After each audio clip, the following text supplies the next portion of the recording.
Hello and welcome, Inspired Podcast community. This is your new episode. My name is Caroline, and my today's guest is Nigel Goodwin. And I'm so happy that you are here. How are you doing today? Great, thanks. The weather's picked up. It was a bit grey this morning. It's my mum's visited. I'm in a good frame of mind. I'm looking forward to the interview with you, Caroline. Oh, thank you so much. Let me introduce you to the audience first. You are an IT expert and mental health coach who bridges the gap between technology and human well-being. You combine your love for art, poetry, and music to create unique, impactful works. With a career marked by both innovation and creativity, you are committed to empowering individuals to thrive in a complex, evolving world. Welcome to the Inspired Podcast, Nigel Goodwin. Thank you for a great introduction, Caroline. That's spot on. Yeah, Uh, 40, 40, about 43, 44 years of computing, and I've had quite a few years of mental health knowledge and experience as well. So I try, as you say, combine the two. I try and with what we've got with technology now, we can have meetings around the world like we're having now, and we can communicate effectively via the technology, which is great. Absolutely. And what inspires you? What was the defining moment or experience in your life that inspired you to pursue not only a career in IT, but also your roles as a mental health coach and artistic creator? Well, um, very sadly, I was diagnosed in my mid 20s with, we call it stress now, but anxiety, depression due to sort of overwork, overliving, call it what you will. And then some years ago, back in 2007, my dad retired from work and he got very depressed because he lost his reason to be. And unfortunately, I won't go into the details because but he's committed suicide.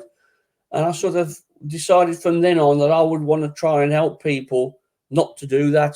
If I can save one person, then all my work has been worth it. But it's more than that. It's about helping people with mental health issues, which we've all got from time to time. We all get depressed, we all get anxious. Helping people to recognize that and how to live with it and how to overcome it and get a different life without letting the illness trap you down. Yes, I understand. And you said it's normal to get depressed from time to time. Would you elaborate on that and tell me or tell us, is it necessary to have those moments or episodes in your life? How I see it, Carol, is, for example, if someone tells you a joke and you find it funny, you laugh. That's a natural response. If something sad happens in your life, you lose a loved one, you lose your job, you become ill, then the reaction to that is not to laugh about. Well, not to laugh. You become sad, or you become your emotion fits that situation. But if we have back in my 20s, I had a lot of things happen at once. I had health problems, I had marriage problems, I had work problems. When you get a number of these things all at once or within a short space of time, it's hard to focus and hard to see, excuse the phrase, the wood for the trees. You're stuck in this, what's going on, why me, and all these questions. And it's very hard to not be able to see beyond that. And I think that's when you get prolonged depression and anxiety because the symptoms persist. And instead of finding ways of dealing with depression and anxiety, such as the many techniques I use in the Faith Project, which is my project from anxiety into happiness, we use techniques like meditation, gratitude, journaling, studying self development to equip you for when and if those times come. Yes, I understand. And how important is journaling and especially gratitude to to train or to overcome those periods in your life? Wow, what is it? 5 minute journal. The 5 minute journal. I keep this, and that's all it needs to take. You don't have to write. You may not like writing, but I do this every day, and then all it takes is 5 minutes. Um, for each day, you've got a gratitude. 3 things you're grateful for. We can all think of at least 3 things every day to be grateful for. What would make today great? So 3 things that you think would make today great. An affirmation. An affirmation is normally an I am statement. I am confident. I am winning. I am dealing with my issues. Um, and then 3 highlights of the day. For example, going for a walk, talking to a friend, having a great podcast meeting with Caroline. Those are things to highlights and to be grateful for. And then the last thing is, what did I learn today? So you might have, you may be little things in the day that you've picked up, because I believe we're still learning. I don't know what age you are. I'm 60 next month, and I'm learning all the time. I love to read. So journaling to me is very important, and you don't have to write pages and pages. Well, that's what it's called. It does exactly what it says. 5-minute journal, and I can recommend that to anyone and everyone. Wow, thank you so much for sharing. I heard of that before. I also do gratitude exercise every day. I do it in the morning, and you said something about, yeah, is it part of your evening routine? Because you said you write down something you are grateful for during the day. hmm Well, this book, this particular journal has got it's got a morning section and an evening section. So, like for example, the gratitude, what would make today great, and the affirmation are in the morning. I don't know if you can see that very well. There's the morning section, um, and then that's the evening there, which is the highlights of the day and what have I learned. So, a couple of minutes in the morning, a couple of minutes on the night, and you can look back. You can, if you're having periods of ups and downs in your life, you can look back and see trends as well. All of those things were going on. That's what's brought me down, or this was happening. That's why I feel really good. So you can look back at trends and over time. Yes, I understand what you mean. Absolutely. And today I was thinking about the weather. So hmm is there a relation, is the word, I think. Is there between the weather and how you feel? Well, there's an According- illness called SAD, which is seasonal affective disorder. And this time of year in our country, in England, we turn the clocks back soon an hour, so so it gets darker earlier at night, and apparently some people they miss they miss out on the sun's rays and vitamin C, and it causes depression because of the lack of natural light this time of year. So yes, the weather can affect us. Wow, thank you so much. And also what you said earlier, I love that so much. You said depression is a state, a long state of anxiety that endures, right? So Mhm. that means, on the other hand, it means there can be periods from the polar opposite of happiness. Yes, yeah. I mean, Mhm. there's a chart that I use. There's a book I've read called Ask and It Is Given by Esther and Jerry Hicks. Um, that you may or may not have heard of, and they've developed a chart called the emotional scale, and there's 22 levels, and at the bottom is depression, and at the top is joy. So you can find out where you are on this particular map. Like you could be disappointment or overwhelming or frustrating, and then you can see where you need to go next to move yourself up the scale. Oh, I love that so much. Yes, I had the pleasure to attend the Abraham Hicks event in Amsterdam last year. I was so Brilliant. blessed. Oh, brilliant. I bet that was very enjoyable. Yes, it was really, really good. I Yes. learned so much, just like from you here in our podcast episode. Can you share a recent success story that highlights how you've been able to integrate your technical expertise, mental health coaching, and creative talents to make a positive impact on your clients or community?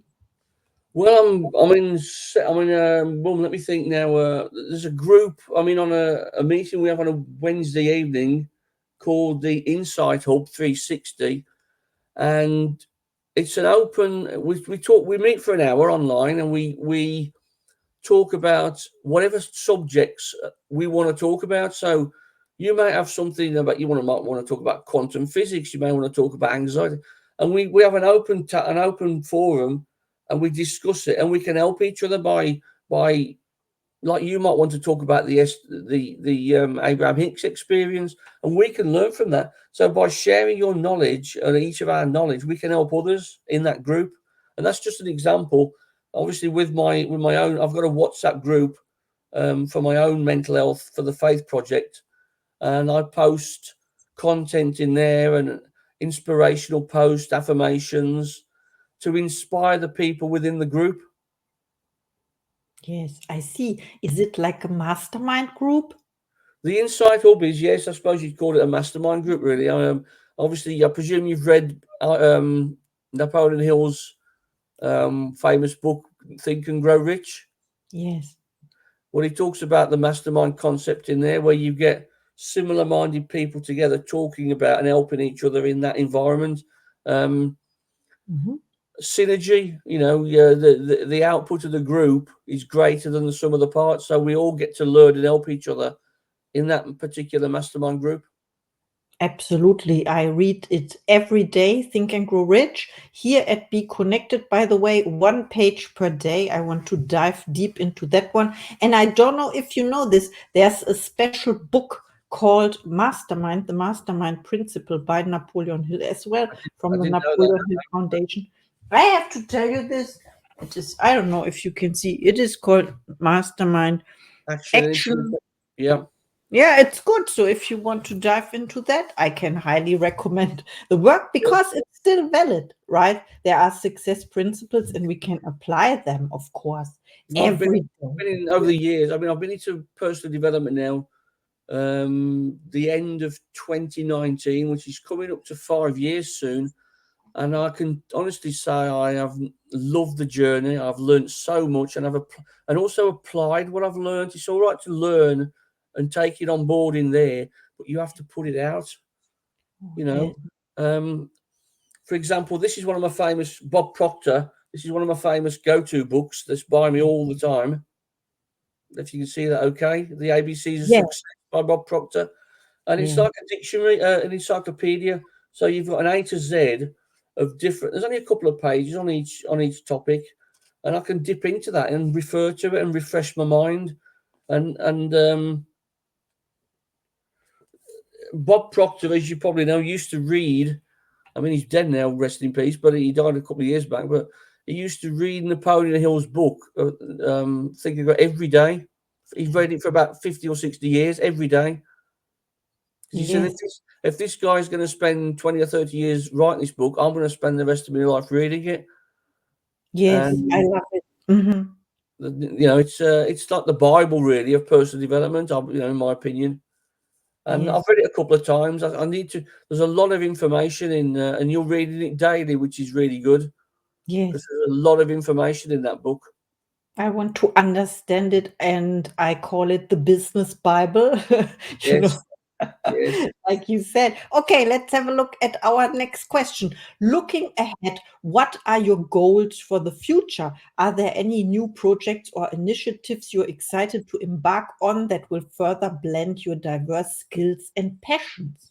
Well, with regarding the Faith Project, the From Anxiety into Happiness, again, we're looking at approaching businesses next, with a view to preventive information, doing courses to inform people and educate people about depression, anxiety, stress, insomnia, etc., and possible solutions and to stop that from happening.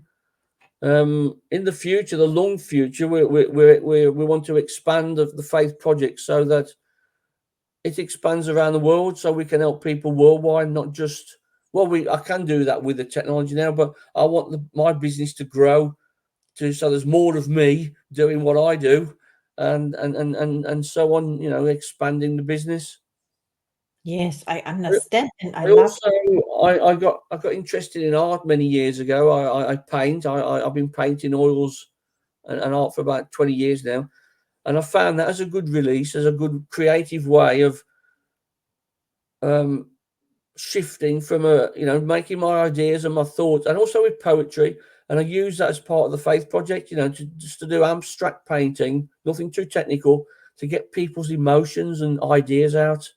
So we're using art as a means of therapy as well as poetry. Yes, I love that. You can express your thoughts, your feelings, and you talked about relief, right? Hmm. I love it. So you already mentioned Bob Proctor and Napoleon Hill. How about other coaches and mentors in your Well, life? Do you have coaches for yourself? I have